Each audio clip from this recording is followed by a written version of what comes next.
There is more to people, there's more to the longevity of a marriage. And love is not. People may rekindle as they grow. No. Even fear keeps people together. You know that? Fear of the unknown keep people in marriage together. How? You see, ukiachana ndo itakuwa aje mse. Pia unasema na nikija niachane na yeye alafu aende apate mtu mwingine mzuri, akae vizuri, kumbe itajulikana mimi ndio mbaya. Wewe ulikuwa mbaya. Alafu kisha mtu mwingine anasema, alafu kisha mtu mwingine anasema na nikiachana na yeye niende kwa mwingine alafu kuharibike, alafu nimuone anaendelea vizuri. So that keeps you. That is why you see some characters going out and establishing relationships outside, but they do not want to legally divorce this other one in the house. That is being mean. No. You know, polygamy is not having... Polygamy is having more than one woman at the same time, not at a time. So the kind of thing that is happening today is promiscuity in the name of polygamy. Ambia huyo.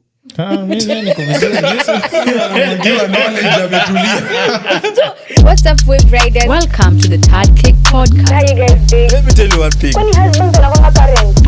Men when I cheat kutishinda. Why do you feel man? We are the Clique gang. Shaanza kusmile. Oh, bring it on, darling. Hello, Wave Riders. Welcome to episode 73 of the Clique podcast. I go by the name of Odhiambo Max. I go by the name David Odhiambo. Patricia Kathurime is my name. And it's me, your boy _just Orlando. Welcome, guys. Yeah. Welcome, guys. Oh, welcome, guys. Now, of late, a lot has been happening when it comes to a mambo ya familia. Family affairs. The family affairs. Kuna wanga na hatred fulani wanga ina grow Sikema kukuzoa ongeleshani. Na wewe hata ukikam au kuwa na hiyo beef. Basa maybe ulibeba juu babako na babanga ongeleshani. It's a thing. Why? Okay, my opinion. Your opinion. Mi naona majorly siwezi blame sana on parents. You parents can only tell you what to do up until a certain time. Which time? When you are aware of yourself sasa. Alafu sasa from there wewe sasa utaamua. Cause kama ni kazini yangu nilikuwa mdogo, I didn't know better, si ndio? Mzazi ananiambia usiende kwao, sijua kuna nini. Mimi na grow nikijua hivyo. But when now I'm aware, I think naweza make my decisions na niseme mbona naambiwa by then nisiende kwa kina nani. So solely ni on us too. Ni wewe tu uamue, either ni ulizaliwa na hiyo chuki basi. Zisi chuki. You see, vitu zingine iko cultivated in us. Ni kama umegrow ukijua kitu fulani ni kitu fulani. Now it takes time before you unlearn whatever umelearn. Na it takes your own initiative. Naona. But ukigrow na hiyo hate, hiyo wanga inakubeba all along. So today we have Madam, ini mara pili amerudi. Yeah, thank you for honoring our invite by the way. It was abrupt lakini we had to bring you on board.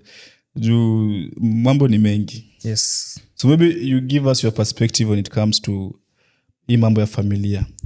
Our case study ni the story that we've all seen on TikTok. Maybe a Fellah will play it kidogo before, then mtaiona. Like people, is it tunabeba chuki or niaje? Well, I think I saw niliona hiyo clip. And I feel the concern. Move my close. I feel the concern of the young people when it comes to family conflict. Let me call it that way. Watu wamezaliwa pamoja. Tunasema baba yako, mama yako, from their different families.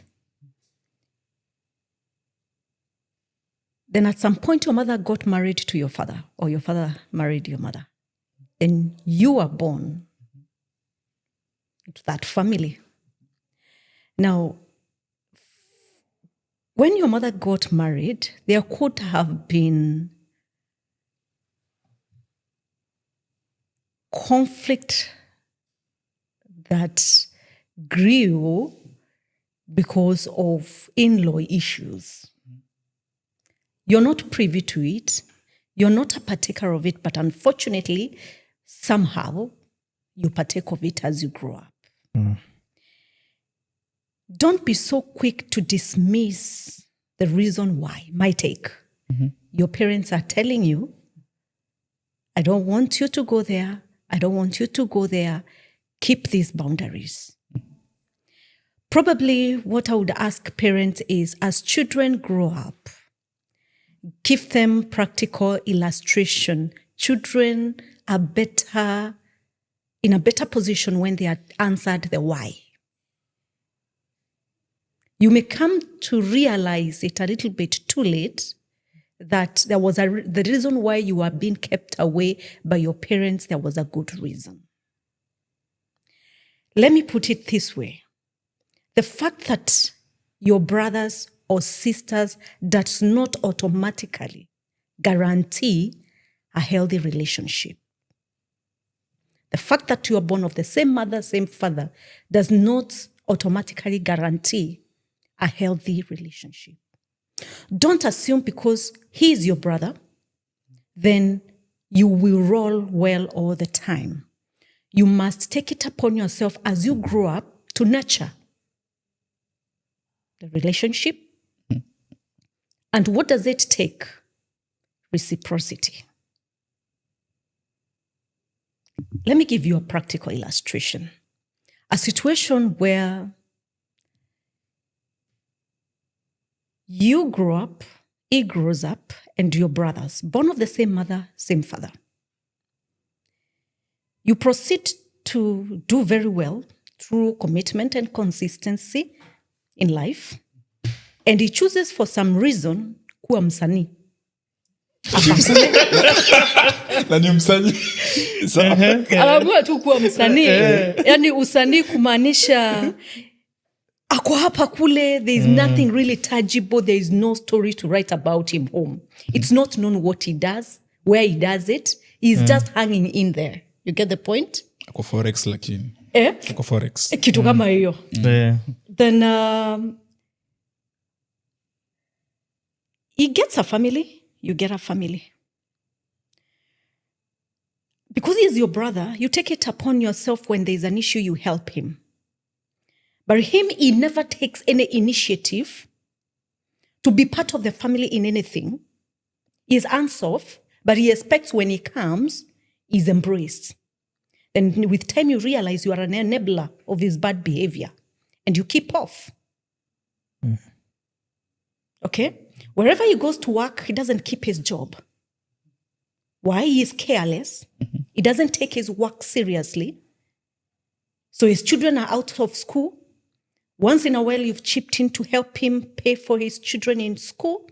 Then at point come, you realize you are experiencing empathy fatigue because you're always going out of your way and you keep off. Do you know what is likely to happen? Remember, you have a wife and children to take care of, and you've been taking part of their resources to help him. Then your wife get worked up like, how do you continue helping this person who is never serious about life? Every time he is supported, he waters it down. You start having conflict in your marriage and you realize it is going to cost your marriage and your family. And you choose boundaries, financial boundaries. To some extent, physical boundaries, where you meet when need is, and you keep it simple and smart. Now, even as you grow up, when children go home to their grandparents, you go and visit and take off. You arrive on 25th morning, 25th night, you are out. You're out. Get the point? Why? Because now the wife got to know and he got to know that from your side, you and your wife have decided that We are cutting this They're cutting off ties. because we are enablers, but they took it negatively. So from there henceforth, your children cannot go to his home. His children cannot come to your home. You can hardly meet back at home and have a family gathering because there are those who feel better than. It is perceived that you are proud because you're doing better than them. Children need to understand what is the genesis of this conflict. Do we advance it? Do we take time to understand it and decide if we are going to break that barrier as cousins? Why in the first place did it? What caused it in the first place? But nobody should have that attitude of entitlement that simply because what I caught from that clip was that my uncle, you are in a position to help us get jobs. Ilikuwa hivyo, eh? Auitishi CV. Auitishi CV. Don't assume simply because people are in a position you think they can get you a job. That person could be the CEO in a particular institution. But do people just recruit? People don't just recruit. In the first place, are there opportunities? Are there opportunities? They can't force their way. It's not their company. It could even be their company. But do they have a vacant? Niweke tu mahali. Niweke tu. Niweke tu. Angalia tu mahali niweke. I think we need to avoid that attitude of entitlement and feeling that because it's a family member, they must help you. But would you agree that there are some family members who pia hawataki tu kusaidia? Of course they are there. There are those who do not want to help you because they could be better financially and in the society, and you come a little bit lower and they feel like helping you is going to Elevate you elevate you. Yeah. So they practically refuse to help you because they want to maintain that position of better than anybody else in the family lineage. They are there. Unfortunately, we cannot ignore. Unajua Orlando, there's a time when I was in Form 4, okay? I went home. Nilikuwa nimesneak from school. So nikapatiwa suspension. And then the first person nilikutana naye ilikuwa mamangu. Nikamwangalia hivi akaniambia like, unajua unachezanga na life yako, but utakuja kurealize your brothers wenye nimezaa nyinyi nyote na baba yenu mmoja. Utakuja kurealize we are nothing but relatives. And kuna time itafika kama we mwenyewe utaamua kufocus ushape life yako venye inafaa ikuwe straight, utaanza kukasirikia mandugu zako kiwakasirikia. Akanipatia example. Ushaiona venye home kuna watu wengine wanawachukia na hujaijiuliza mbona? Inakuanga vitu kama hizo. They are brothers, si uchawi. Wamereiziwa na the same parents, wamefunzwa the same things, but wenyewe in future wamechoose kufanya vitu zao design different. So like hiyo ilikuja ikachange mind yangu venye hadi siku hizi naangalia kama bro zangu. When my bro can help me ni sawa. Senye hawezi najua sisi ni ma relatives. After all, wewe umeongea na relative wako mara ngapi? Unacheki. Yeah, I think the issue is we always have ile ndugu yangu ata come through. Yeah. That mentality. And that it is wrong. Ati ndugu yangu ni sister yangu acha nimpigie atafanya hivyo. I think Fanya hivyo. No. Like ile ndio sasa I think I'm suffering from that. Exactly, unaona? Ushajua ati ni bro wangu acha nipigie bro afanye hivyo. Unaona? Like usha grow ukijua ni lazima come through for you. Juu mko blood related. And let me put it this way. A majority of us are enablers of bad behavior, and we incapacitate the people we love, thinking that loving people is being there to save them from suffering pain. We fear pain as human beings, may it be physical pain, emotional, financial, and that kind of thing. So you imagine that every time you're there, you can imagine a situation where have you seen families where there's one or two people who are doing well, meaning that they have, they are doing well financially. Yes. And so it's upon them to support every other family member. And if you look closely, those who are financially well, they're likely to have 1 or 2 children, and those who are being supported are 4, 5. Talk to me. You are busy working hard to make ends meet and provide not only for now, but caution yourself in time of retirement when you're not very much engaged in economic activities. And the person you are helping is busy making children. Uncle, brother yangu atanisaidia kulea. You get it? Yeah. We should not be enablers of bad behavior. Loving people is allowing them to make mistakes and to pick up and move on. Family members have a tendency to deprive their very own family members from growing up. Allow people to suffer the consequences of their mistakes. You cannot be borrowing school fees until the next year and the next year you're taking your wife to the maternity. Really. We need to be real. It doesn't add up. We need to choose our hard. And then you are paying their school fees, the children, because you're saying here that if I don't help my brother and my sister raise up their children, then at the end of the day, the fear you have is that their children will come to my children and they will be a bother. Because when they grow up, you get, like cousins, they'll be going to each other for help. You see the fear that is driving you? Then the next minute when the family, they're unwell, they come to you for support for medical attention. The next time the landlord asks, close the doors. They call you. So at the end of the day, you actually open up an Excel sheet so that you put all their financial needs, and before you know it, you're taking care of everybody else, and they're seated back because you're doing what? You're taking care of, you are an enabler. You need to stop being an enabler. People need to accept that. Otherwise, you'll not be helping your brother or your sister. Now, by the way, I have a question. So, by the way, now, how do you draw the line between not trying to be an enabler of the bad behavior and also you having the empathy to say that achani mokole asifungiwe nyumba, achani mokole mtu wake asifukuzwe fees. Yes, you need to have hiyo boundary fulani.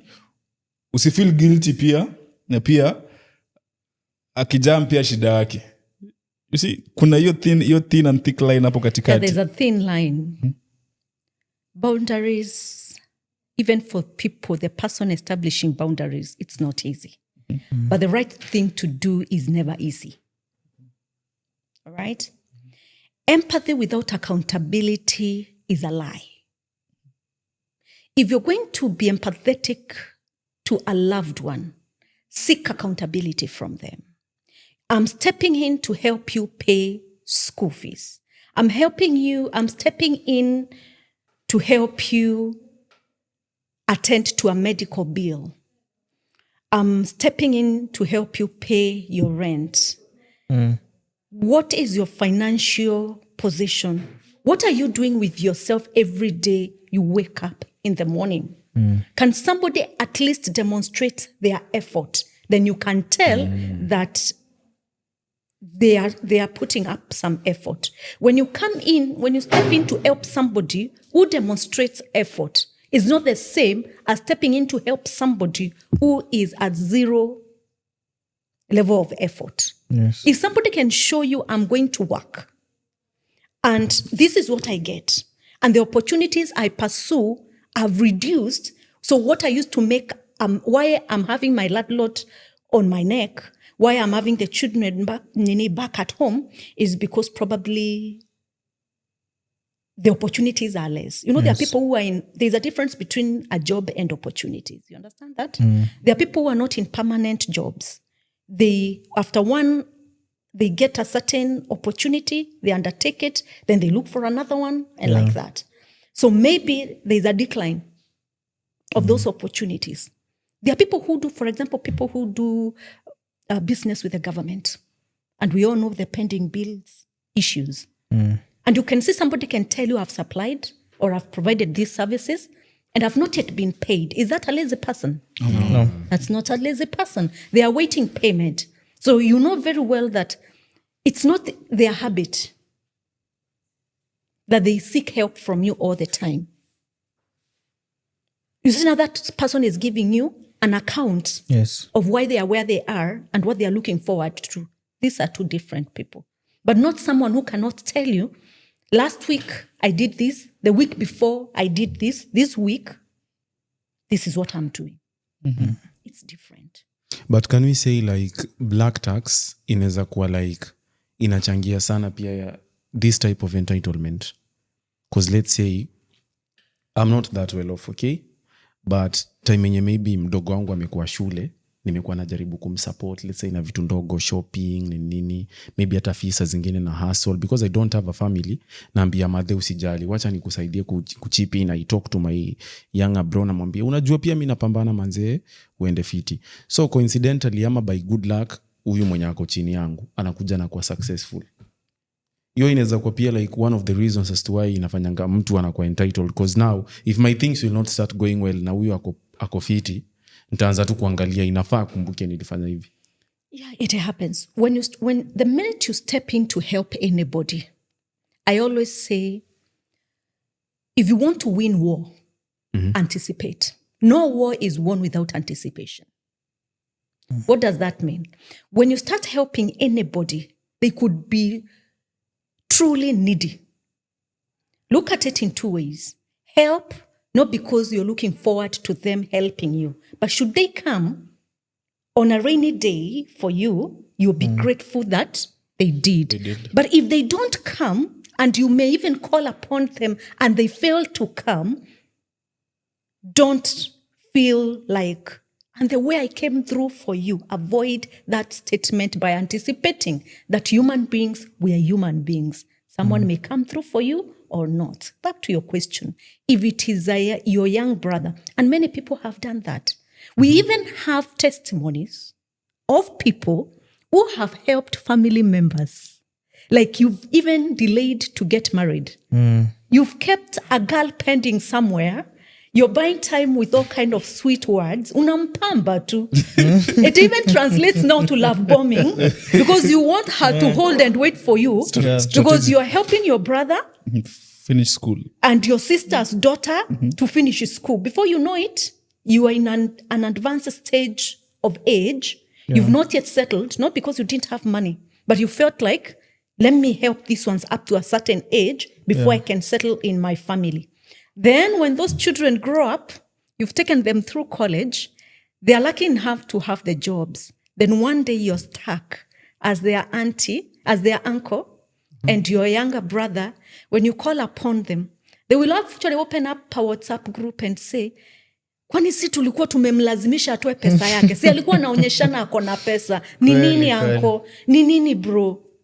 Wow. You get that kind of language. It can hurt you. So every time you're stepping in to help anyone, just do minimal. Do what you know tomorrow. Like the way you're told, if you're giving somebody some money, give them money. If they don't return it, Mwezi pigana mangumi. Tenda wema nenda zako. That is nice. Now, on the same aspect, on the same aspect of black tax, kumekuwa na debate. Is it slavery or is it responsibilities? is it slavery or is it responsibility? I'll give you a scenario. I'll give you a scenario. Kuna wenyewe mtu alisema hii life kuna vitu huwa zitoshani. Let's tumie Orlando na this one. Orlando ametoka place kuna do. No. So yeye hata whatever he works for ni pesa yake. Unaona? Hata kama anio pesa yake akiamua leo ni analala kuiva, mtu hawezi mwambia kitu. Unaona? Akiamua ananunua Mercedes kesho asubuhi, atainunua na ana stress. Now, this one tuseme ako na siblings na kwa kuna mzae. Ni yeye na madhe. Now, ni lazima amakinike au watoto wasome. So to him hiyo ni kama kabla tax fulani anafaa kuchangamkia. So is it slavery ama responsibility? That is not slavery. A situation where you know your mother. It may also be the father. Sometimes we have families with the father only yeah. where the mother could have passed on and the father is there, and you're 3, 4, 5 of you, and one of you manages to go far. When you come back to help, that is not slavery. It becomes slavery where there is some demand from the parent beyond the basics. All right? Where now your father or mother seems to be very ambitious, and she has forgotten, or he has forgotten, that you're stepping in to help, to support. Inakuwa kwanza, kwa mfano tuseme wako watoto 4, you stepped in to help. Then within no time, instead of daddy taking cognizance of the fact that you have come in to help, it's like you've put your life on hold. Yeah. Anapata nyumba nyingine. And to some extent, anapata hiyo nyumba nyingine, labda with a lady with some children. Yeah. I'm not saying it is bad but I'm saying he gets very ambitious. Tunakuja hapo. He gets very ambitious, marries a lady who has children from another marriage. And remember, your son has stepped in or your daughter has stepped in to help you, dad, bring his or her siblings to support you so that they don't get wasted. Then you become very ambitious. And you marry another lady who probably has children, or you start another family without giving yourself time to respect what your son or daughter is doing in terms of support. Really, it is not fair. Even me as a mother, if my son steps in to help me bring up my other children because he is now able to go out and work and bring in some money, it will be unfair of me to start tomorrow telling him, and we have this program at the church, we are supposed to be doing this, I've put you as the guest of honor. Like kulikuwa na case mtu amesema chama ati alipigia mamake simu, mama alimwambia ati ile pesa alimpatia alitoa mchango kwa church. How now? What is that? What are you doing to this son? Umetuma 50k afanye na shughuli zake, ampeleke hivyo mtu. That is, to me that is abuse. A mother should not do that. Na saa zingine, how about if they tell you like there's a funeral? Is it always a must that you chip in by the funerals? If you don't have, I always feel like if you don't have, you don't have. And if you say, Mom, today I don't have, I should be able to understand that. Don't, as a mother, I should not go establishing relationships in the village and I'm depending on you to supply and sustain my relationships. That is abuse of your efforts. I need to know where the boundary, and children, you need to draw boundaries. Don't always say yes. Yes is not obedience. It's being a coward. See now. Yes, even when you have... It's difficult though. It is not easy, but learn to say no. It will help you establish healthy relationships. Because the more, and that is why when you get a promotion at work, or you get an increment of your salary, or your business is performing very well, don't be in the habit of telling people that now, or behaving and letting everybody see that now you are doing very well and all these kind of things, because much will be expected of you. Yeah. When you go and sit at a table, a gathering, now that you said you're making more money, they expect you to settle the bill. A guest of honor. All right. When you're going home with your siblings, they are all able to, you may be the one with, 2 of you maybe you have a car, he has a car. Then you have other 2-3 siblings who don't have. And you're going home. Then the assumption is, I want your matajiri suwaeke fuel. I mean, if I work, I should be... Maturity is to know these cars have wear and tear. There is fuel.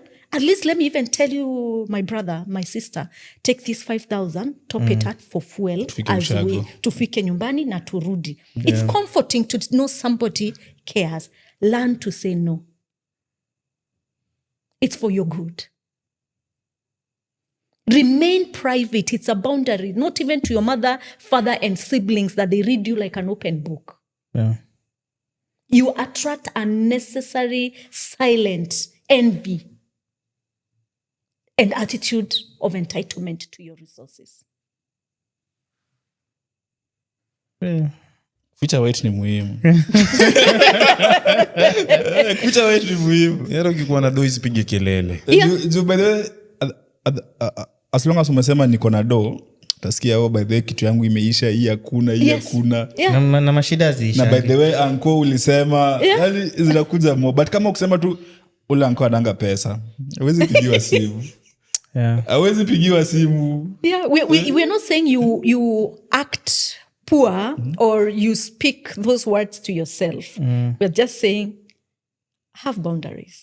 Kuna extent gani? ya kusaidiana. Definitely. Yeah, helping is good. Stepping in and supporting your family is good. But ask yourself before you begin, can I sustain it? Usianze safari ambayo hauwezi fanya nini? Maliza. Yani, Max, you come with your car. Yeah, I park, I call my kids. You put a piece on the bonnet and the soda. Yes. Then you call your son and the others are just unbearing from a distance. Anarudi akimumunya lollipop. Kwani hawana baba? Wapi wako na baba? Akimumunya lollipop. Mimi mtajua mjui ni. Hiyo ni Mimi I care for mtoto wangu. ni sawa Max, but imagine hii ni food.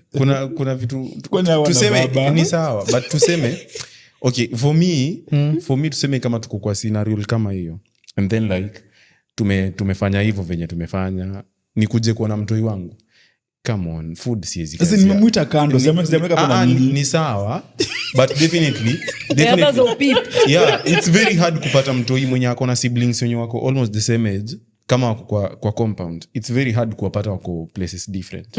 Definitely utapata wako hapo. Ni the same way ukikuja tu hivi like ukuje upate mtoto wako wako hapo nje na ako na mabeste zake. Kama umeletea mtoto wako tuseme sweet, unawachianga wote. Namuita kwa nyumba. Baba kuja. Si mfano akicheza, mimi wangu nimemexcuse. Max, kuna vitu za ngoja, sikiza. Nimemexcuse. Baba, hebu kama tuongee. Unacheki? Nimemuita kando. Kuna vitu za kunyimana Max. Si chakula. Ama tuseme maybe it's because I'm from Western Kenya. Like sisi, but then in Western food speaks volume. Okay. Unaona? Sisi huko ni mahali penye msee anaweza kukazia anything, and this is what happens if you go to a house in Western Kenya. Tuseme umetravel kutoka hapo umeenda Western Kenya, hata huyo mtu akwe maskini aje, akikosa kukuambia like mgeni unaweza kunywa chai, definitely you're not welcomed. Anaweza kuwa Diana hiyo uwezo, afadhali mwambie ni sawa, asante, nimeshiba. But ati uingie tu kwa nyumba msea na kukaribisha ati no, you're not welcomed. I get your point. So like the thing is, for us, ikifika ni kitu kama food, Mluya hizi kunyima. I get your point. Mimi si Mluya kwanza. I get your point. He is talking about the modern parenting. The modern parenting. Ukikuja kama tulikuwa tushesabu watu and the plates ni 5, food ilikuwa watu 5. Hai boss wangu. Unajua kitambo sisi kama food ilikuwa watu 5 tumeserve watu 5, mgeni ameingia, unakuja inatolewa inawekwa kwa plate moja anapewa. But I think siku hizi kama plates ni 5 bosi. Utangoja sitting room. Wala unachiki hiyo mkifanyia msee kama mimi ina make sense. Jamani, ushaangalia venye watu wanaangalia na macho. Issue yangu ni sasa, how did we get here? How did we get here? You know what Max is talking about? Yeah. He is talking about the new family setup, if I'm not wrong. Yes. When you unapata, a lady has had a child with a man, awajaingia kwenye ndoa. Yeah. Okay. So everybody they stayed married, but at some point they separated. He went his way, she went her way. Yeah. In that time of being apart, she met somebody else, got intimate with them. A second baby is here. Okay? A short term, they part ways with the second person. But she's left, ameachwa na mtoto. Watoto sasa ni wangapi? Wawili. Baba tofauti. kidogo kidogo tu hivi mwaka moja 2 amepata hajatosheka amepata mwingine amepata mtoto wa 3 sawa baba tofauti. Now in that state of economic hardship she reaches out and one of them or all of them agree that I'll take up the responsibility for my child. So I'll be coming to pick him up or her or visit them. So yule baba akija tuseme ni Max, baby daddy number 1. Akikuja anakuja na pizza ya mtoto wake tena ile ndogo. Anakuja alafu anakuja na ile kamwala kadogo. Alafu anakuja na gari yake anapack, anachukua pizza anaiekelea wapi? Juu. Tena kuna kiti yake kwa boot. Anatoa kiti anaketi. Baba unaendeleaje? Mami unaendeleaje? Kula pizza. Alafu na soda. Alafu wao wengine wanakuja hapo tu, they are peeping and they are admiring this other one who their father has come. Now there's a worse scenario where a lady has 2 children from different fathers and one, they are all present within their limits of what they can afford. Moja amepelekwa international school. Mwingine ako the local primary school. Wanatoka nyumba moja, mama moja anachukuliwa na gari ya school bus. Huyo mwingine mama anamtembeza the nearest school. Reality. That is fine. You get it? That I support. You support? Yeah, you know, support. The same thing applies huko pia. But now how about the perspective ya kwa perspective ya food watoto?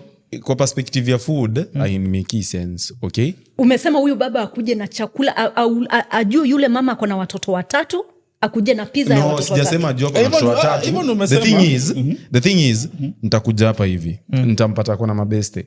A piece won't hurt. Okay? Bado nikipatiana piece 2 hazitapunguzia mtoi wangu kushiba. Do you know what is happening? You know what the message here is? I will step in my child's life. You know, the man is sending a message. He is avoiding creating a scenario that will become now expectation. Just like the way we are saying, you have to have boundaries.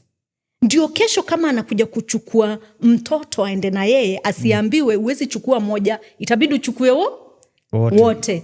Kama ni kupeleka hospitali, and you know it's a scenario we can't ignore. The modern family setup is what it is because yes, 2 adults can come together and have irreconcilable differences. What we need to ask ourselves is, hawa watoto tunawaacha vipi? You can imagine mimi sasa kama mama nikuwe na watoto kutoka ndoa 2-3. Niseme na watoto 3. Mmoja babake amemweka kwa medical cover. Akiwa mgonjwa na hawa wengine wanaona. Anaenda Aga Khan hospital. Kuna mwenzake hapa, labda wa pili kama niko na wawili, uwezo yenye yeye anaweza enda is there? Coast General. Not that Coast General is bad, no. It is a good hospital. It is provided for by the government. Yes. And these are the same doctors. It's not like they are any different. But it's because of the uwezo wa kimfuko. Exactly. And the kind of the service levels that are there. You're getting the point? Yes. This same child, this same family, my family, I have one child going to an international school or slightly above the government schools. The government schools. But they are coming back. Remember, one child is more exposed than the other. Do you think they are going to relate at the same level? No. How are they going to look at each other? These are the things we can't ignore to address and ask ourselves as parents, what exactly are we doing? That is not the only thing we need to ask ourselves. A case scenario where you've left me with your child, it is the school prize giving day. Wazazi wameambiwa wafanye nini? Watoto kujeni na wazazi. Inabidi sasa shule iseme, please, we are asking first tier parents to come. Biological. Meaning biological. Kwa sababu tumezoea sasa kuona drama. Shule zimeanza kuona drama. Manake yule baba aliyeondoka kaniacha na mtoto, atakuja na the newfound partner. na mimi huku niko na new found partner. Mtoto mmoja na wazazi wangapi? So the schools are coming to a point where now they have to address parents and say, parents, please, for those of us who are in this setup, let us bring first tier parents. Because hata watoto wengine, they might start asking, Kevin, kwani uko na wazazi wangapi? You have 2 daddies. You have 2 mummies. Lakini ya muoni uchawi inaweza tokea kwa vitu kaa hizi pia. Kurogana. On a serious note. Watch Nigerian movies. Si hivyo. But on a serious note, vitu kama hizi zinaweza fanya hadi watu warogane. Aje sasa. No, unajua watu wengi wanasemanga hizi vitu haziko, exist. But hata nikuambie, kenye mimi nimeconsume toka nikuwe mtoi. Mimi there is a nanny who raised me. Nikikuwa mdogo na namchukia mpaka saa hii. Okay. You get? Anani? Yeah. Okay. Sijai sahau, najua anaitwa Rehema Eshituko. Sijai sahau. And I was a little kid. Nilikuwa mdogo by hiyo jina tu pekee. No, I have never forgotten her. That must have been traumatizing. Yeah. Na si ati alikuwa ananifanyia kitu kubwa. Ile tu yenye I used to see like my peers, tuseme tu wadogo tu wenzangu wako hapo nje wanacheza, mimi nimekaziwa, nimefungiwa kwa nyumba, nikijaribu kustep nje nimechapwa, and I couldn't even tell my mom. So the morning nilikuja nikaanza kugrow, time yenye babangu alikuja kurealize kuna problem, ni time yenye alikuwa na travel anaenda ushago, akitaka kutoka nikamkwamia nikasema kama nibaki huku huyu aende basi ndio nibaki, ama niende nawe. So that is the time now my dad got curious, akasema wacha nijifanye nimeenda basi ndarudi. Hata akuka alika kitu kama 3 hours I think, alikuwa tu ameenda town kwa best yake, anarudi anapata nalia. Kuuliza ni nini hivi, amenichapa, nimefura hivi mguu. So me I developed hatred for that lady mpaka saa hii. We met when I was in campus, nikienda home funeral flani. Yeah. Nilikataa kumsalimia. That can be deep. Yeah, so you can imagine like hizi vitu zinaweza create hate ingine yenye mimi hata najiambianga kwa maombi nimemrelease, but in real sense nikimwangalia hivi nasikia nimekasirika. And that is the only person nakumbuka sura, na nilimuona nikikuwa I think 9 years. That was the last time nilimuona. I think age yetu haina urogi, kitu yenye iko ni si tuna urogi. Sisi tuko nayo ni sasa issue hapa ni sasa huyu mdema shaza. Na sasa inakuwa sana ni very few ones akubali sasa kuoa huyo single mother. Hapo sasa ndo shida iko. Wakukula na iko. People will just come have their share again and amuongeze stock. And they leave. Stock na atapata extra. Amuongeze responsibility. Tunasema stock. Okay. Now. Unacheki. So the problem inakuja sasa, if she wants something even serious, kupata mtu ndo shida sasa. When they have had children. Sasa waambie Orlando ati I have 2 kids. I have 2 kids now, we can start a family. In my mind najua hiyo ni responsibility, so siwezi. It's tricky. Na kama ni dem anajua kujihandle, utajua aje mtu anajua kujihandle? Unajua kujihandle, umepata watoto 3 nje ya ndoa. So mimi 4 nikuja nimekupata unajua kujihandle. Maybe acha nikwambie, maybe just maybe labda anajua kujihandle na hiyo nini yake ina intimidate majama wenye hawajiamini na msichana hawangeenda. Ndio ikiwa ni moja ni sawa, moja inaeleweka, but 2 or 3 unajua kujihandle. Sawa, tumhurumie tu basi 3 3 wezi. Unajua tu tunaweza jiambia maybe kuna jamaa alikuja ka fall in love akaona like haiwezi akaenda. But sasa jamani, 1 2 3 the only scenario ni kama if the baby daddy walienda kumtembelea Mungu, hiyo ni special case. But kama wote wako alive na wako unasema ati sijui alafu unawalewa kisha kwa kubwa baby daddy anakuja ku reclaim, shida iko hapo. Then wanasemanga the honor of the well does not kill. Speaking of that, niko na kuna does not kill the honor of the well. Anakuja na chota maji. He will never kill. But kuna dem fulani nilikuwa naongea na yeye, ni single mom, ako young bado, okay? Aliniambia like the biggest problem yenye amepata, anytime boy anamapproach anamuuliza what's the gender of your kid. anytime boy atamapproach tuseme mwenye hata ako willing kusettle for hiyo one kwanza 1-0 wewe tulia mwenye amekubali hata anaweza anza 1-0 the first question amuulizanga huyo mtoto wako ni gender gani the moment anasema tu ni boy mtu amenyamaza papa sinaweza kuwa nini cause boy lazima arudi kwao. Unajua in real sense mtu mwenye amekubali kwanza kusettle for mwenye tunasemanga 1-0 mwenye umekubali kwanza kwenda 1-0 unakuanga like ni sawa ndamchukua kama mtoto wangu unaona. Wengi wao wanafanyanga hivyo. Najua wewe huwezi, wewe usiongee tunakuelewa. But wengi wenye wamekubali like mwenye ako okay with it anakubali kusettle na hiyo 1-0. But now the fear is kwa mtoto kijana utafanya tu kila kitu alafu baadaye anaanza kuwa stress babangu when they grow up. Yeah. Hiyo ndio inakuanga disadvantage and there are things hizo ni vitu haufai kuassume when you're getting up the unfortunate thing is we discuss all other things like maybe how many times you want to see him, do you know how many times when people are coming together and start staying together as partners we discuss things maybe finances, what are you doing or what are you in now is your career and these other things and fail to touch at the nitty-gritty issues. And I hear you because again if it is a son there is the question of inheritance. And it is not any different even in homes or hospitals where people go for adoption.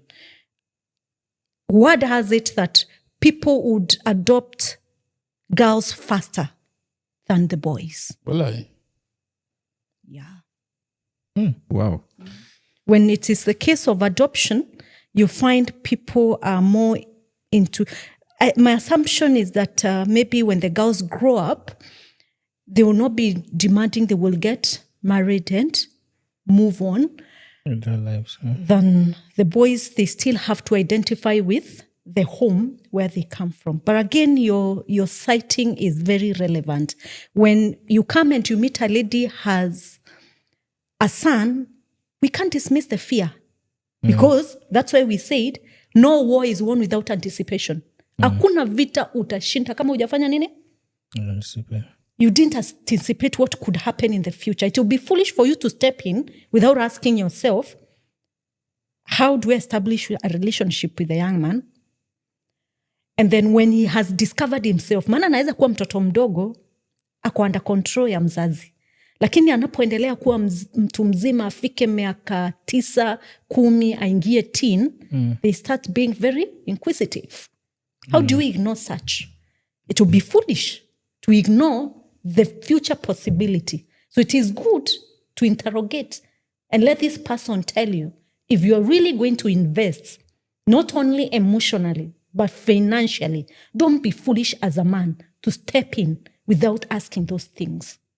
The hard things are always hard to attend to, but they save you a lifetime agony of regret. Magovi. You are ready now. Now you are ready. Don't just walk in. And I'm not saying this for the sake of being liked or anything, but that is the position of things. It's unfortunate that we are having the baby mama, baby daddy thing. But then also, as we talk about baby mamas, let us not be so hard on the women and letting the men go scot-free. Because the minute she's a baby daddy, even the young girls, our daughters, I'm asking you, love yourself. Ask yourself, ask that man, are you a baby daddy somewhere? Don't shy away from asking that question. But inaweza kuwa sijui, sijaambiwa. Kwamba? Makosa hufanyika. Like inaweza kuwa sijaambiwa kuna mtoto mahali. No, I'm saying let it be a two-way traffic thing. Yeah. As much as the young men are careful to ask you, you see it is possible for a lady to meet you and not know you have a child. Yeah. Somewhere, yes. It's very possible. It's very possible. And when a woman is invested emotionally, logic may disappear. escape. Emotions kwa wingi. You get it? So the women, the young ladies also, the women need to be very sensitive, and that is part of self-care. Let me call it part of self-care. And love yourself and ask the right questions when you start engaging with somebody and you feel that the relationship is taking a serious dimension. Ask them. Not because you want to reject them, but you want to know, are you also, do you have a baby somewhere? For every question they ask you, let them also give you an answer regarding themselves on the same question. Sasa ikiwa ni 2 ama 1-1, so you tuko sawa tunaanza. You know, there are people who have, do you know there are men who have married women with children and they're having very stable relationships. Yes, there is. Yes? And you can hardly tell that wale watoto sio wa Huyu mwanaume. huyu mwanaume. You cannot tell. And there are women also who have gotten married in homes where a man had a child with another woman somewhere. She's not dead. She's still there. And he took up the children, married another woman, and the family is very stable. Very stable. Why? Because these 2 adults decided to start from a place of transparency. Okay. You know, there's a difference between being honest and being transparent. When you wait to be asked a question so that you answer it right or openly, you're honest. But when you volunteer information without being asked, then you're transparent. Oh, wow. So when somebody comes, I meet you. Gorgeous. So I can be honest and not transparent. Yes. And I can be transparent and not honest. Not really. It doesn't work that way. But yes, it is one-way good. traffic. It's one way. You have to ask, let somebody be transparent with you. Let them volunteer information without you digging or finding out. You meet me, I tell you, by the way, I have my own package here. Other than me being this age, I have my 2 young ones. I have my 2 elephants. And this is the scenario. Either they're from the same father or they are not. And if not, one of them, or maybe somebody went to be with the Lord, or somebody is in existence and they have a family somewhere. Let me be open to tell you, truthfully, these children are for one man. He takes care of their school, their education. He takes care of their medical issues. Me and him failed to align. Let people be honest. Mapenzi huisha. Mapenzi huisha. Huisha. You know. Yeah. And I've always said it's not marriage that sustains, it's not love that sustains marriage. That's a fact. Hakuna ndoa inadumishwa na mapenzi. Max hakuna. There is none. So how do people survive? There's no. If you look at a couple that has been together for 10, maybe let's talk of 15, 20, 25 years. If they are honest to tell you, there is more to what has kept them together, not love.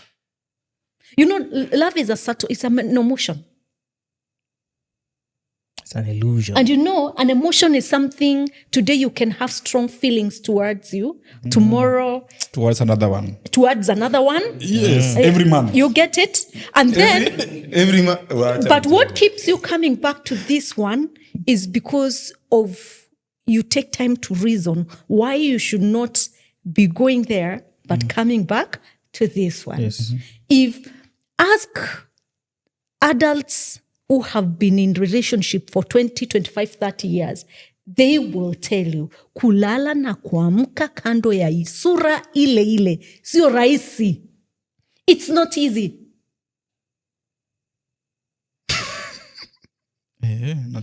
Sasa tusioe. No. Max hataoa. Kwani mnadhania ni uongo? Ai. There is more to people, there's more to the longevity of a marriage. And love is not. People may rekindle as they grow. No. Even fear keeps people together. You know that? Fear of the unknown keep people in marriage together. How? You see, our ukiachana naye ndo kitakuwa aje msee? Pia unasema na nikija niachane na yeye alafu aende apate mtu mwingine mzuri akae vizuri, kumbe itajulikana mimi ndio mbaya. Wewe ndio ulikuwa mbaya. Alafu kisha mtu mwingine anasema, na nikiachana na yeye niende kwa mwingine alafu kuharibike, alafu nimuone anaendelea vizuri. So that keeps you. That is why you see some characters going out and establishing relationships outside, but they do not want to legally divorce this other one in the house. Security. That is being mean. No. You know, polygamy is not having... Polygamy is having more than one woman at the same time, not at a time. So the kind of thing that is happening today is promiscuity in the name of polygamy. Ambia huyo.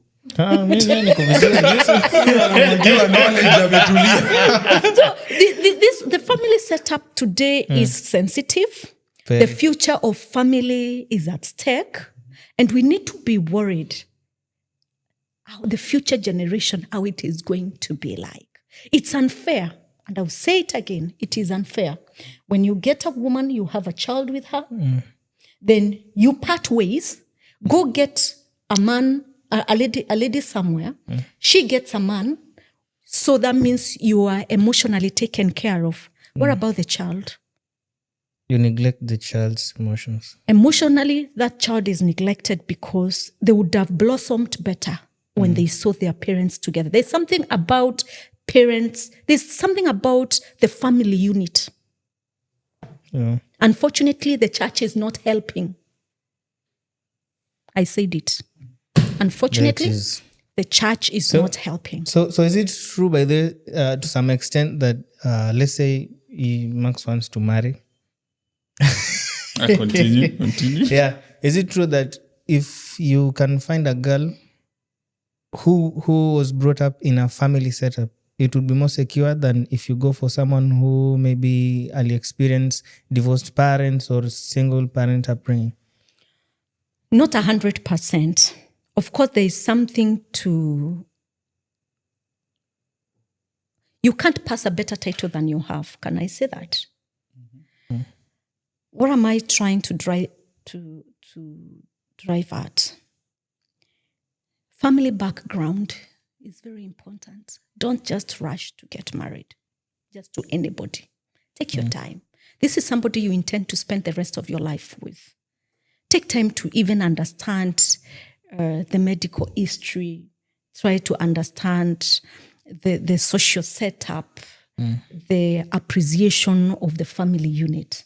Don't just get married for the sake of it. If you pick it that this lady or this young man is from a single parent. Unfortunately, when it is a single parent, a mother, it's more harsh than when it's a single parent, a father. You know that. Single parenting, most of us think about it from a mother perspective. But we also have single parents who are fathers. Yeah. So if you find out that the woman or the man you want to live with is coming from a single where they were brought up by one parent, you'd want, before you can even pass any judgment, ask yourself, what was the reason? Yes. They could be brought up by a single parent because one of the parents passed on, they separated, or they divorced. Okay. Or the parent had never been partnered at all. You get the point? People are single for all reasons. At the end of the day, if your partner passed on, or you are never partnered, or you are partnered, you separated, or you partnered or you divorced, at the end of the day, you are what? In one basket as unpartnered. So understanding why they were brought up by one parent is the beginning. Then try to understand the personality is what matters. And we ignore that a lot. What makes this person behave the way they behave, talk the way they talk?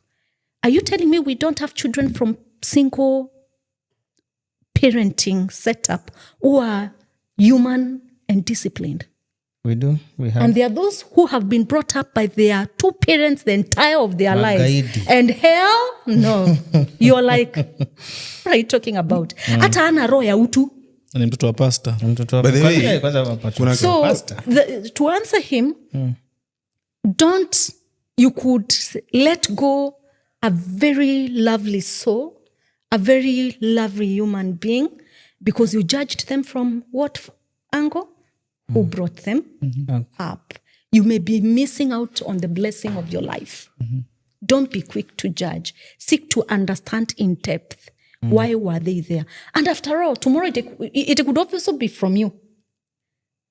What if it was you who was in their position? Would you have wanted somebody to dismiss you by that fact that you are brought up by a single parent? And more so a mother?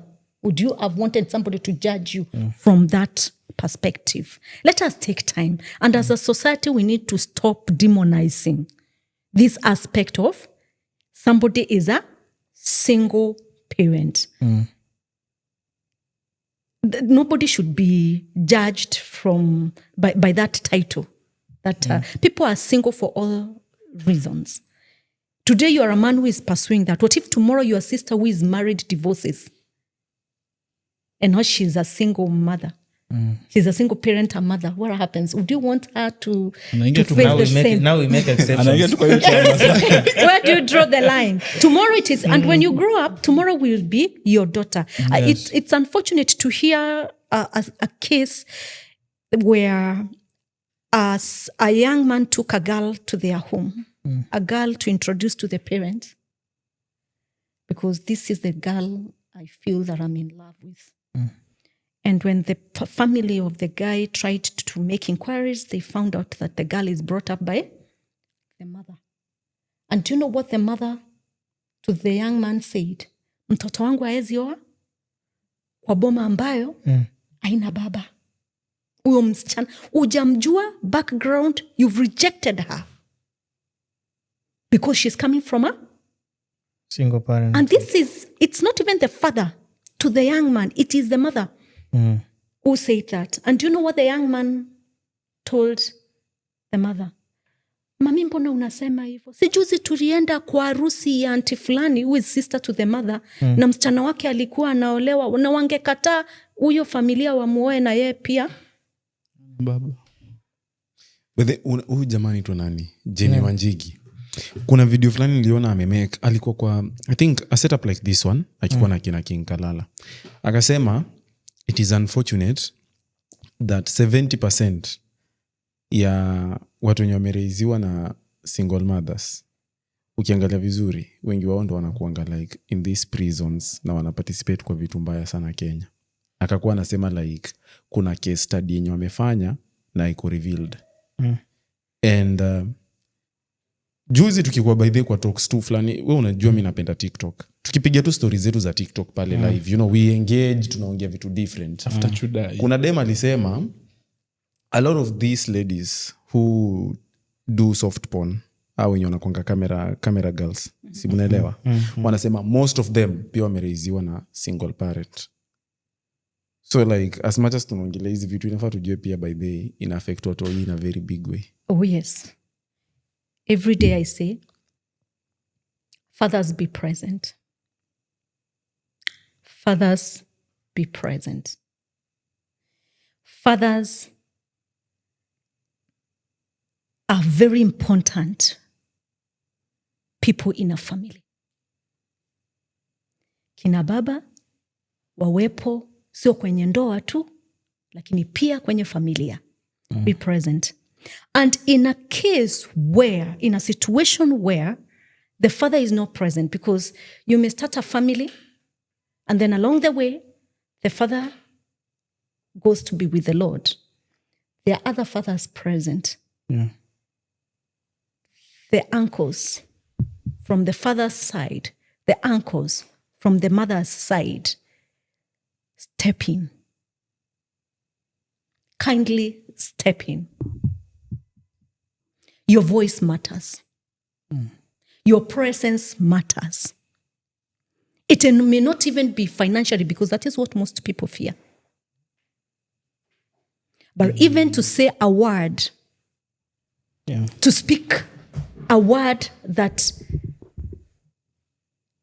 will shape the character, the perception of the children in this other home. That is what family is. But do you know what happens? When there's a widower, it is easy for them, their children, to find support from The relatives, the uncles. the relatives. Yeah. But when it is a widow, for instance, it is not easy, because people may think if I continue being present, they will ask for money. Yeah. So even the family of the departed may take off. And the family of the lady may be afraid to come in, because they feel, awa watoto after all, siwe ni wau. Yeah. So tunaweza step in kusaidia, and then at the end of the day, ni kama we've invested in the wrong place, they will never come to be. Hawana jina yetu, jina yao ni kule. So the widow is left in a very awkward situation, and she could be fighting other hidden battles. Yes. It is good, people, to be honest, to be truthful. And when you see sometimes ladies rushing to get into relationship in search of a man who can come and be a father figure, it's a fear of such statistics. It is fear of such statistics. True. And what I tell them, our fathers, our brothers, our uncles, our sons, if you want to see a society that is safe for your sisters, for your mothers, for your daughters, for your nieces, you can't afford to be absent. You need to step in. If we are even to fight femicide, if we are to fight gender-based violence, we cannot succeed without the men being in the picture. Until the men start looking at women through the lenses of, this could be my mother, my sister, my daughter, my niece, then that way it is going to draw them emotionally to participate against these vices. And also they will look at it like they will step in where there is a male figure needed. We need to stop this war between men and women. Who is better, who can do better than who? It needs to stop. We are built to complement, not to compete.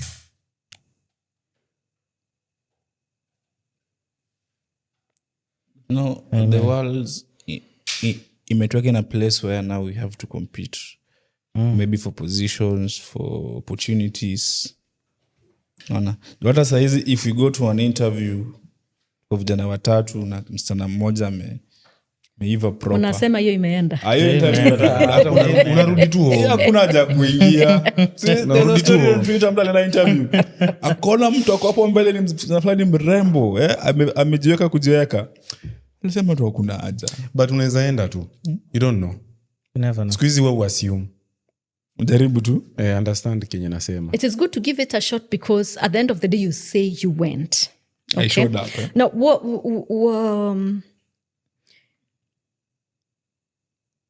allow me to call the women. Yes, you can pursue opportunities. More so when you're talking about a career. And I would call upon men to support women. But women, we need to preserve our womanhood. All said and done,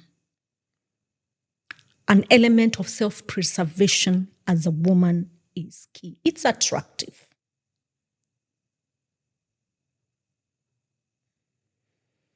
So how can a woman undertake self-preservation? I was about to ask that because those who are self-preserved, climbing the ladder takes years. But now it comes to a point of like one woman who preserves herself looks at the other mwenye maybe hana hizo integrity or whatever. The other one rises so fast. Now mwingine anabaki kwa like, what am I supposed to do? What am I doing wrong, guys? How sustainable is the position you get from exploitation? Bedhe kuna mwenye atakuja atakutoa tu hapo tena. Another one mwenye And you know, it is a waste of time. How comfortable are you when you know you've gotten a position from compromising your values, and yet, yes, because you look good, you have the youthful energy, you get that position, but you don't have the capacity to deliver that job. You know, you are subjecting yourself to embarrassment. And what if that person tomorrow is not in that position? How are you covered? Atakuja na wake huyo mwingine. You'll have to go. Atakuja na wake. You get it? So before you take any action that, this person is promising to give me the opportunity I've been yearning for, if I agree to bend some rules and some of my values, don't leave it at that. Ask yourself, for how long can I keep it that way? Because the minute somebody can give you with this hand and snatch with this hand. Give you, but they know very well you do not qualify. So you will come, and from the performance appraisal, you will lose it. So how do you blame them? But already your sense of pride is gone. If the position is permanent and pensionable. Where do you find job satisfaction when you know very well that you lack in you are relying on your juniors to do that work, and they know very well? Your juniors know very well, if we don't do this job, this madam will not even when we, there are some even who are done for the job, anapewa hata report, hata kuipresent zero. Akifika mbele ya watu, even the presentation skills, communication, the ability to manage the group and deliver, nothing. So you can tell this is not even their work. Perfect example, the Kerisho MCS. How hard is English? So it's there's confidence that comes with knowing that you can deliver. All right. So even when you are in a lower position, but you are there because you are working your way up, but when you stand up to deliver, you do it confident, knowing this is your work. You own it. Pride. Yeah. You can take accountability for it. But now where somebody you become, when somebody calls you like, I'm going to certain place, you have to be there because you know you are where you are because of them, then you have no say. You can't even say no, really. Shida ni economy. Economy inafinya. Economy ni mbaya. Mulisema adui ni poverty. Adui ni umaskini. Well, what is the enemy? But you see, at the end of the day, our moral practices are put on a pendulum. At times, when it comes to choosing either to survive or to have the morals. Yeah, it is tricky. You'll pick to survive at times. So, I'm pretty sure. So you choose the lesser evil. Choose the lesser evil, as they put it. So, acha kuteka. Go serious. I've been reading some. When you read on social media, and there's this comparison about a woman and the mileage of a car. Yes. That is not fair. No, I'm just saying what I've been reading. Two things that draw my attention. Say, unaweza pata msichana mdogo lakini manzi mileage. Mileage imesonga. It's a sports car. Mtu mwingine ati yani sio one owner. Ukiangalia ukijaribu uangalie the movement of the if you are privy to the movement of the logbook, unaona that for the owner. Afu mtu anasema au sasa kuna hawa wengine tunaambiwa keep off mature women, alafu anasema look mature women, picha iko hapo ya mature women ako then you are like seriously what's happening you people, you tell me. I'm just that's what I've been reading, so lakini by the it's been found, I don't know if it's proven, mature women hawasumbui.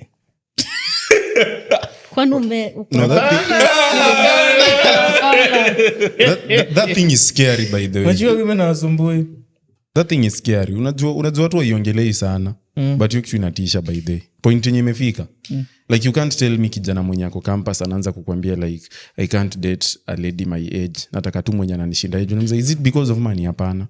Nataka tu kutulia. No, but ni the it is scary. It is scary. Ona, kuna venye wasichana siku hizi wameset standards. We were talking recently.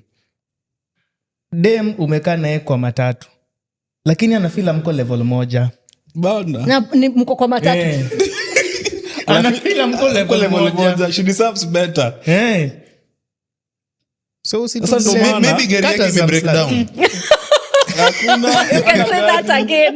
Wewe huwezi jua ana gari. Hujamuuliza kuhusu gari yake, by the way. Umemwona tu kwa matatu anakaa fiti. First of all, so notice anakaa fiti. Exactly. Maybe akona gari yake ndio imekeep your skin iko fiti. Can I tell you something? Yeah. In my years of staying around, at least after, not when I was young, some pretty good years of my observation and experience. Men, you need to stop being God's answer to women. Niliwaambia juzi. Nini? Hata huja expound. Or may I put it this way? Stop imagining your God's answer to women. You will die bitter, resentful. And what is going to happen? It is going to recondition you and change your personality into a very aggressive, a bitter man who looks at every other woman and qualify that women are the same. Layman's language. Character development. I'm telling you. Dust. You need to work on yourself.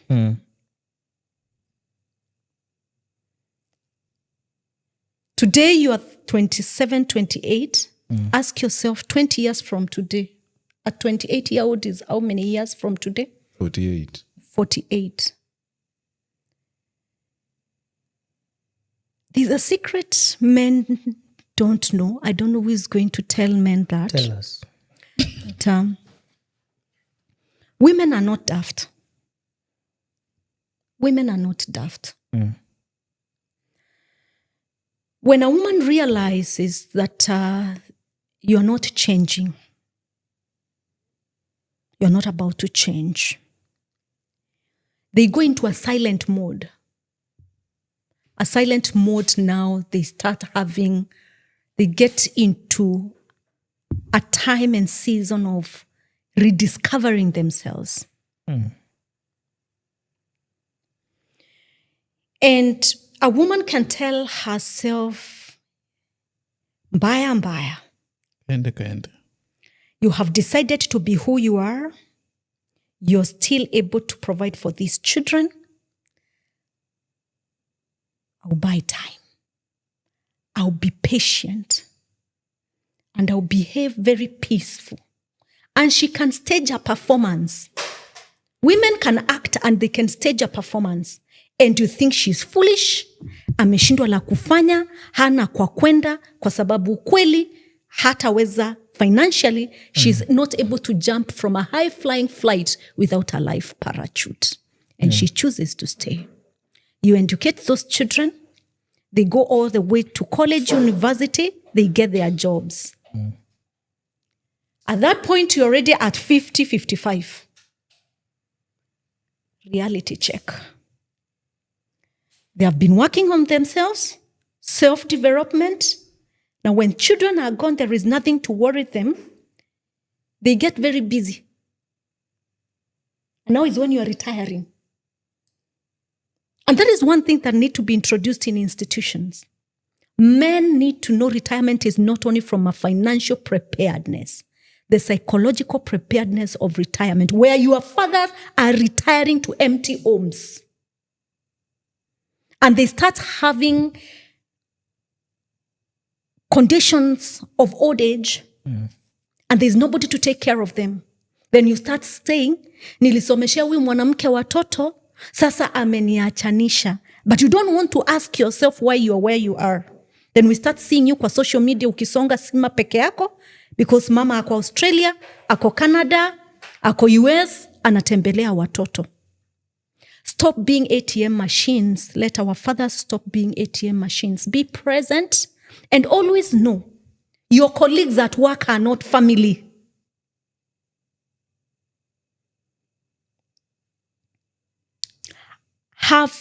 Develop meaningful relationships with your family.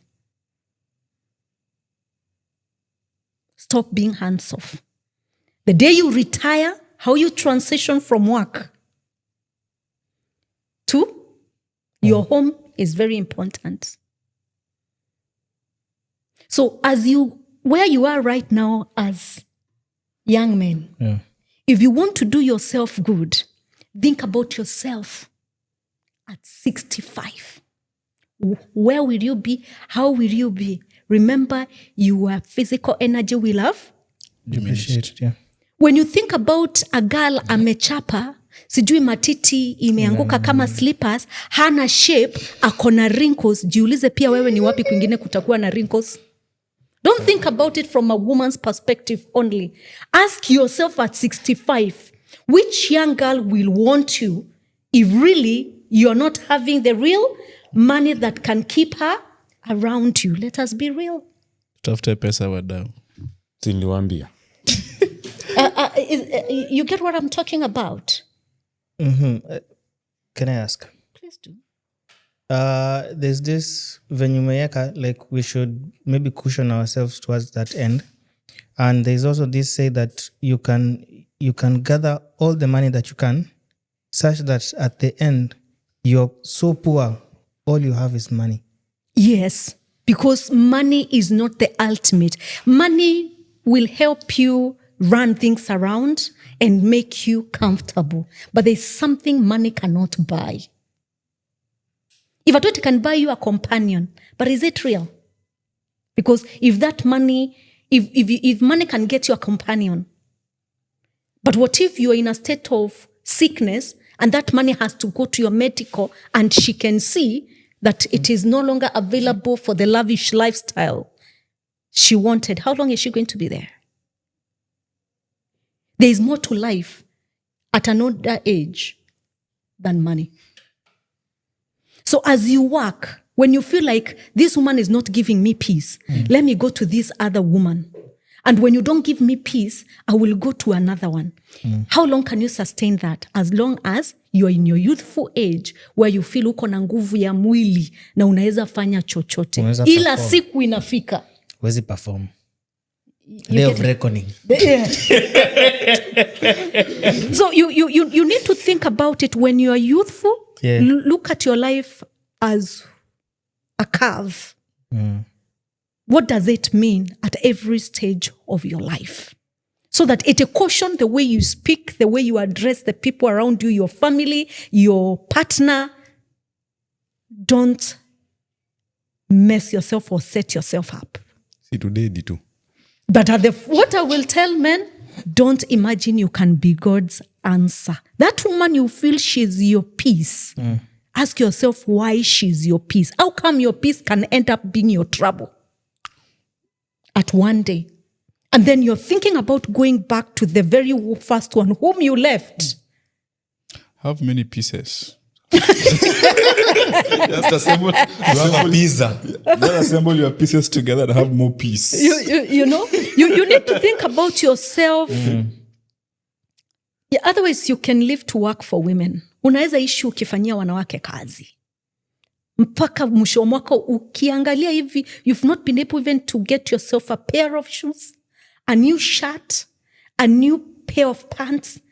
You're there because only the minute you work, you share your money left, right, and center. What you're left with is transport to go to work. And there is nothing motivating going to that work because already, you know, the money has been spent before you even earn it. Love yourself and be a little bit mean. Be kind to yourself. You cannot be God's answer to women. Because if you show us you can be there and what makes you keep me around you is showing me you can provide. A human being is a human being. I will act. I will stage a performance. Why are you silent? Absorb. What happened? But this is real life in that perspective. This is the reality that people wake up to when they're already 45 and time has been spent, their youthful years, so much that they made has already been wasted. And when you cannot find a clear way to start from there and make up for the remaining part of your energetic years, you now say, to hell with it. Become bitter. Or people pursue now comfort in substance usage. They become dependent on it. They abuse it. They turn out to be something else. If leo ukienda uingie kwenye ndoa, it is not working, step out. If you want to step out, but don't be so quick to look for somebody to numb the emotional pain and the psychological torture that you're going through. Take your time. Don't rush to get into somebody else. No You may be rebounds. moving from the frying pan to the fire. Meskio land. No rebounds. Yeah. Sema no rebounds. No Yeah. rebounds. Shida tu ni wanaume amsikiangi. After hapo tuko Bamburi. Ni ukweli. Mbona mnani point sana? After hapa tutakupata mios. Ushachotana. Inakuanga tu ngumu mwanaume tu understand hiyo kitu. But either way, I think we've had a very good conversation. I hope our viewers will also have a look at it. And you are allowed to comment down there. If you have any question, you can also ask. Then we'll see how to answer those questions. But either way, we've been pleased to have you.